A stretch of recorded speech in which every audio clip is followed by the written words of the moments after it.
Muy buenas noches con todos nuevamente. Bueno, con los estudiantes que se incorporaron recién y los que ya estaban. Espero que se encuentren bien. Como pueden ver en la presentación, la clase del día de hoy, bueno, será una clase resumen, repaso también de los principales contenidos que deben dominar con vistas a su preparación para el examen. Es una clase bastante concreta, bastante resumida, donde vamos a ver, como mencionaba, los principales elementos que deben dominar de todas las unidades que vimos anteriormente. Y bueno, para iniciar, comenzamos con el concepto, recordar nuevamente el concepto tan importante que es el de cadena de suministro, donde decimos, ¿verdad?, que la cadena de suministro, la que es la abona a todas las compañías, o sea, proveedores de bienes, de servicios, clientes, desde la adquisición de los insumos, materias primas, hasta la entrega ya del producto terminado. Ahora bien, en esta imagen que ustedes conocen, se ve de forma más clara, por supuesto, esta relación que hay entre los procesos y las partes que intervienen en la cadena. Y bueno, quienes básicamente integran esta cadena de suministro son los proveedores, ¿verdad? Los fabricantes de productos que son transportados hacia los centros de distribución y posteriormente hacia las tiendas para ser comprados, consumidos por ese cliente final. Entonces, bueno, en resumidas cuentas, quienes integran esta cadena de suministro serían los proveedores, el transporte, las empresas que intervienen en toda la cadena y los clientes, que finalmente es el que adquiere el producto. Ahora, ¿qué procesos de negocio están presentes en la cadena de suministro? Es decir, los principales procesos de negocio sería lo que tiene que ver con la relación con los clientes, el servicio al cliente, o sea, satisfacer las necesidades del cliente y poderlas cumplir efectivamente. Todo lo que tiene que ver con el análisis y la gestión de la demanda, saber con qué contamos para poder cubrir ese producto que nos está solicitando el cliente, y bueno, si hay variaciones en la demanda también hacer pronósticos adecuados de demanda para poder cumplir en tiempo y con la calidad requerida del producto. También el análisis y gestión de los pedidos, toda la administración de la producción, ya sea en base a lo que es la planificación de las cantidades a producir, de los recursos con que contamos, equipamientos, materiales, mano de obra, etc. La relación con los proveedores, recordemos que siempre debemos tener buenas relaciones con los proveedores, que si bien es cierto que solicitamos y requerimos por su parte determinados requerimientos a ellos, sí debemos tener buenas relaciones para que fluya lo que sería ese suministro de insumos, de materia, en los tiempos acordados. Y bueno, por supuesto, igualmente con la mejor calidad. El desarrollo de productos y la comercialización, o sea, cómo vamos a hacer todo el desarrollo del producto y cómo lo vamos a comercializar, y lo referente a la logística inversa, que tenía relación con lo que es las devoluciones, el reciclaje, todo ese producto que está en merma, que está obsoleto, qué vamos a hacer con él, si lo vamos a reciclar, si lo vamos a reutilizar, cómo, si ya es de desecho como tal, cuál va a ser el proceso en este caso. Ahora, los desafíos de la cadena de suministro. Recuerden que había 3 grandes desafíos en la cadena de suministro, que era todo un plan de ventas, ¿ya?, con los tiempos responsables, los recursos asignados para que esas ventas se cumplan como las hemos propuesto, un plan de recepción y un plan de entrega del producto. Ahora, ¿qué procesos componen la cadena de suministro? Recuerden que teníamos lo que son las ventas, la producción, el transporte, la distribución, el almacenaje, y bueno, como partes integrantes de esos grandes procesos que acabo de mencionar, tenemos el transporte, las materias primas, la facturación, la producción, el almacenamiento, la distribución y las ventas. Recuerden que los procesos ya son más grandes y esas partes están dentro de los procesos, pero se los separo para que ustedes puedan diferenciarlos de mejor forma y no cree confusión. Ahora, las categorías, es decir, se toman decisiones en la cadena de suministro en base a tres categorías fundamentales, es decir, al diseño, de todo el funcionamiento, de todo lo que sería. Por favor, Edgar, su micrófono está abierto. Nos ayuda, por favor, cerrándolo. A ver, decía el diseño, ¿verdad? Donde aquí teníamos presente a la hora de crear una organización, cómo va a funcionar, es decir, cuántos equipos vamos a tener de transporte, cuántos conductores, entre muchos aspectos que se deben diseñar. Eso solo haciendo un recordatorio. Toda la planeación ahí sí de ese diseño que hemos hecho, cómo lo vamos a hacer, semanal, mensual, anual, es decir, una planeación que vamos a hacer ya de todas las operaciones, que ahí sí debemos materializar, programar, organizar el día a día y semana a semana de cuánta entrega vamos a hacer, cuántos conductores vamos a disponer, cuánto combustible, cuántos kilómetros recorridos, el tiempo de entrega, entre otros aspectos. Ahora, en el caso de conocer, y que mencionamos, ¿verdad?, en clases anteriores, para poder diagnosticar el estado de nuestra cadena de suministro, podríamos aplicar esta herramienta de diagrama de proceso.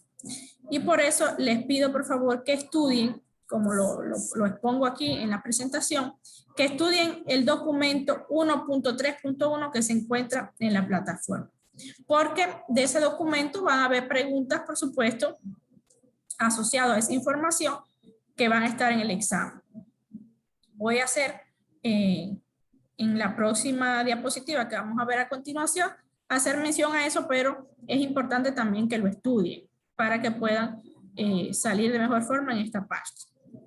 Como mencionaba, el flujograma de proceso, diagrama de flujo, como se le conoce, es una representación gráfica de una secuencia de las actividades que tienen que ver con la cadena de suministro, con las operaciones, con las actividades que desarrollan en la cadena de suministro y que nos va, es decir, la relación de todas esas actividades componen un proceso.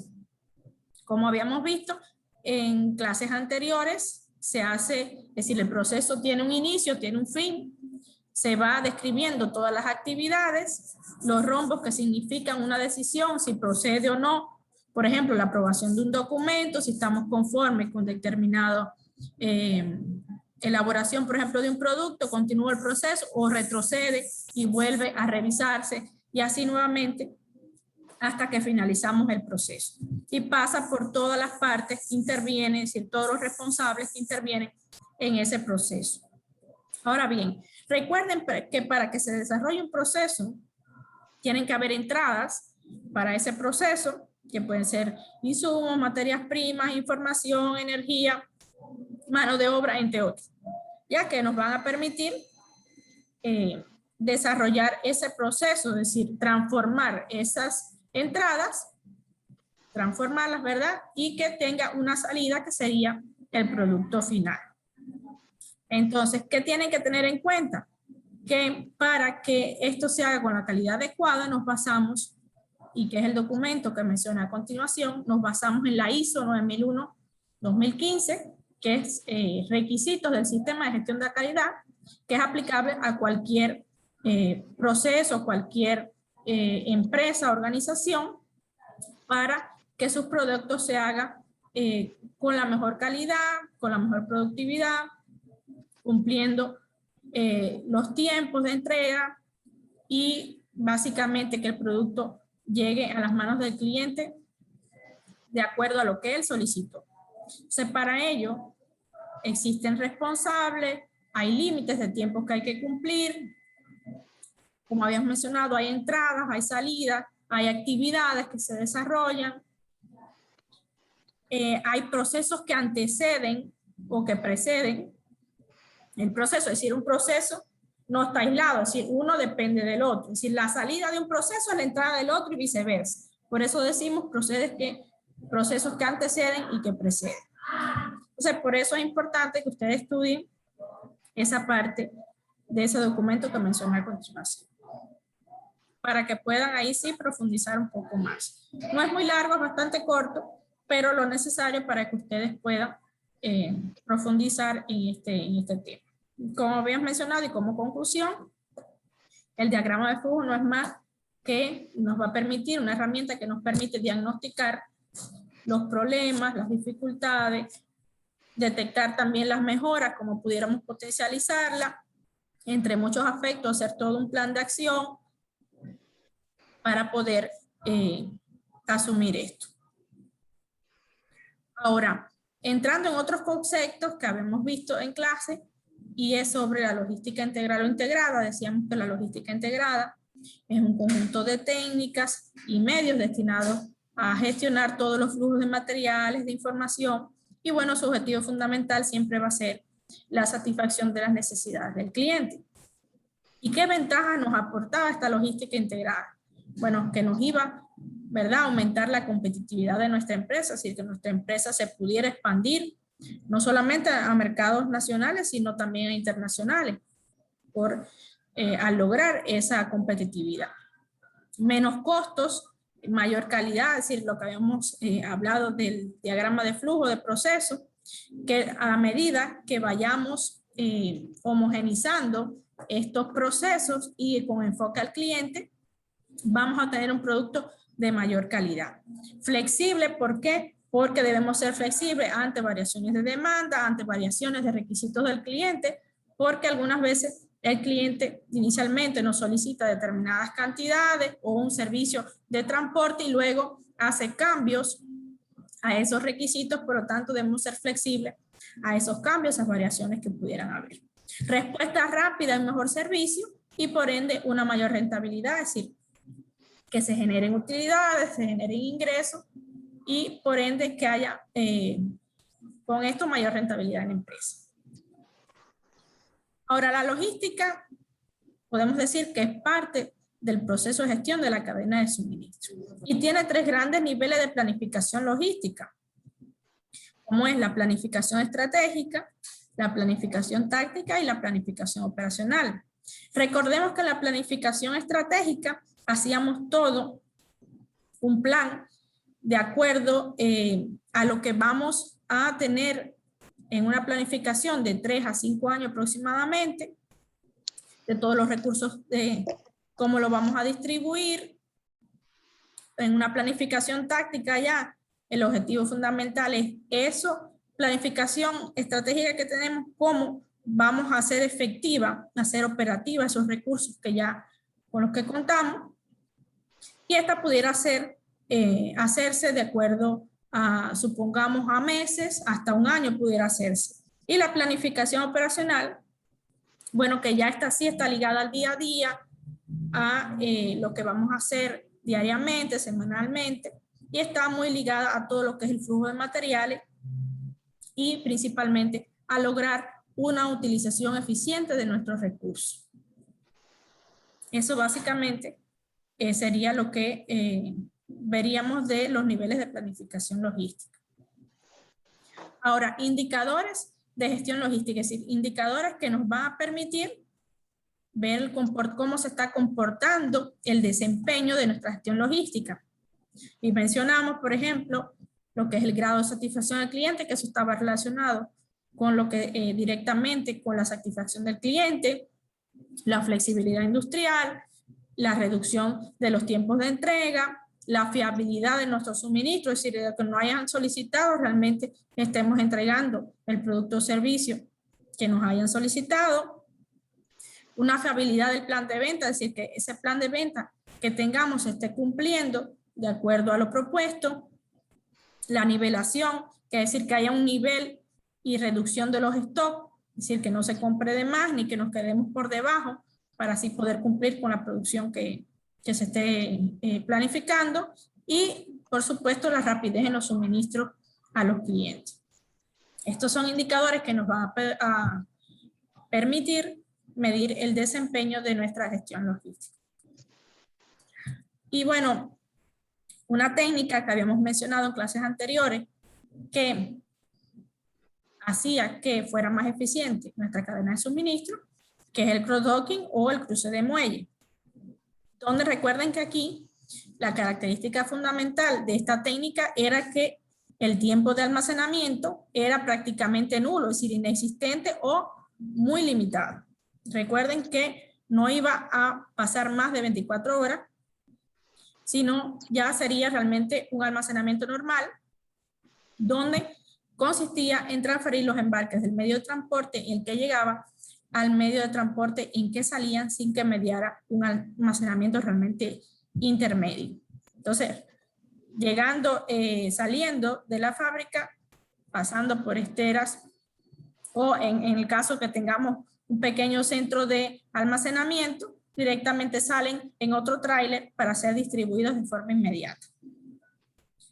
Y bueno, desde el punto de vista de la manipulación, decíamos que el cross-docking se caracterizaba por ausencia de descomposición de unidades de carga o su reducción al mínimo, y esto estaba asociado a productos, ¿verdad? Principalmente productos que son sensibles, que pudieran dañarse si permanecen mucho tiempo almacenados, como son productos frescos, como frutas, vegetales, productos del mar, pescados, mariscos, entre otros productos que pudieran dañarse de acuerdo a, es decir, que al estar en almacenamiento mucho tiempo. Ahora, ¿qué ventajas nos aporta el cross-docking? Primeramente, que hay una reducción de los plazos de entrega. Luego, que nos ahorre costos, porque, por ejemplo, en almacenamiento, si estamos alquilando un almacén, si estamos arrendándolo, tenemos que pagar costos por mantenimiento, entre otros aspectos. Reducción de la manipulación también del producto. Aumento de la vida útil del producto. Al haber una menor manipulación, el producto tiene menos posibilidades que se deteriore, que sufra desperfectos, daños, entre otros aspectos, por lo tanto aumenta la vida útil. Y bueno, otro que sería pedidos bajo demanda, y vamos a ver cómo, ¿verdad? Existían dos tipos de cross-docking, que estaba el cross-docking directo y el cross-docking indirecto, donde en el cross-docking directo se trataba ya de que la mercancía ya llegaba a los almacenes ya previamente preparada al proveedor y clasificada por clientes por los pedidos. Y en el cross-docking indirecto, aquí sí la mercancía llega en bruto y entonces tenemos que hacer un proceso de preparación del pedido por lotes encargados de acuerdo a las solicitudes del cliente antes de su expedición. Entonces esa es la diferencia básicamente del cross-docking directo y del cross-docking directo. Ahora, otra técnica que habíamos mencionado era el efecto látigo, que esta la veíamos cuando había desarrollos rápidos que alteraban los patrones tanto de oferta como de demanda de determinado producto, y a eso le llamábamos el efecto látigo, es decir, que pudiéramos esperar cuando había esos grandes desniveles o picos de oferta y demanda, podríamos esperar un efecto látigo en esa cadena de suministro y por ende estar atentos a esto. Ahora, ¿de qué depende el éxito de una organización? Depende de la reducción de los costos efectivos que haga, de si satisface las necesidades de sus clientes, si el sistema logístico está adecuadamente gestionado, integrado y flexible, y por supuesto controlado en tiempo real. Y entrando ya en la parte del servicio al cliente, habíamos mencionado que el servicio al cliente podía ser definido como la medida de actuación del sistema logístico para proporcionar en tiempo y lugar un producto o servicio. Y aquí es súper importante que tengan en cuenta, y va a ser también objeto de evaluación, cuáles aspectos molestan a un cliente, cuáles aspectos le gustan al cliente, cuáles son las cualidades de un cliente satisfecho, cuáles planteamientos son mandamientos para la atención al cliente. Entonces, esto lo vimos en clases anteriores, por favor, estúdiense esta parte que igualmente va a ser objeto de evaluación. Y bueno, entrando ya en lo que serían los inventarios, veíamos que existían diferentes tipos de inventarios. Teníamos inventarios de materias primas, inventarios de productos en proceso, es decir, que no es decir, está producido, fabricado solamente una parte de ese producto, y los inventarios de productos terminados, que ya es realmente cuando se concluye el proceso de fabricación o el desarrollo del fermentado producto. Ahora bien, funciones de los inventarios. ¿Qué funciones básicamente tienen los inventarios?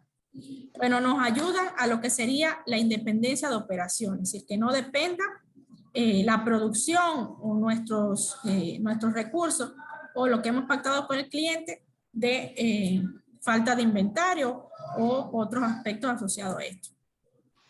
La continuidad de las variaciones de la demanda, determinar también condiciones económicas de aprovisionamiento, la secuencia, es decir, determinar la secuencia óptima de operaciones y tener un uso óptimo de la capacidad productiva. Todo esto serían funciones de los inventarios. Ahora, ¿cuáles son objetivos generales de la gestión de almacenes? Recuerden que hay mucha relación, por supuesto, de los inventarios con la gestión de almacenes, porque están en este lugar donde permanecen ahí para en espera de un pedido o para ser fabricados, producidos, entre otros aspectos. Y bueno, retomando a los objetivos generales de esta gestión de almacenes, veíamos que asegura una eficaz distribución del producto, minimiza los riesgos de pérdida, deterioro de inventario, también minimizamos costos, optimizamos todas las operaciones de manipulación, de despacho, de transporte, con una adecuada gestión de almacén. Ahora, ¿cuáles son las funciones básicas del almacén? Habíamos visto en clases anteriores que era la recepción de todos aquellos materiales, materias primas, insumos para la producción o productos, también pudiera ser los registros de entradas y salida del almacén, que esto estaba asociado con lo que era la logística de entrada, de salida, cómo íbamos a asegurar el correcto registro de las entradas, dónde están los productos, cuándo salen los productos, dónde se encuentran, entre otros aspectos. Recuerden que aquí se hace a través de códigos de barra, de sistemas informáticos que actualmente existen para poder controlar grandes cantidades de productos. El almacenamiento en sí, el control de inventarios, que también existen software y sistemas para controlar los inventarios, y distribución de los materiales. Eso básicamente son las funciones de un almacén. Y bueno, con esto terminamos todo lo que serían los principales contenidos que deben dominar para el examen, bastante resumido, bastante concreto. Esta presentación la pueden encontrar en la plataforma al inicio de la unidad número 1. Entonces, hasta aquí la clase del día de hoy. Muchas gracias. Ahorita veamos si tienen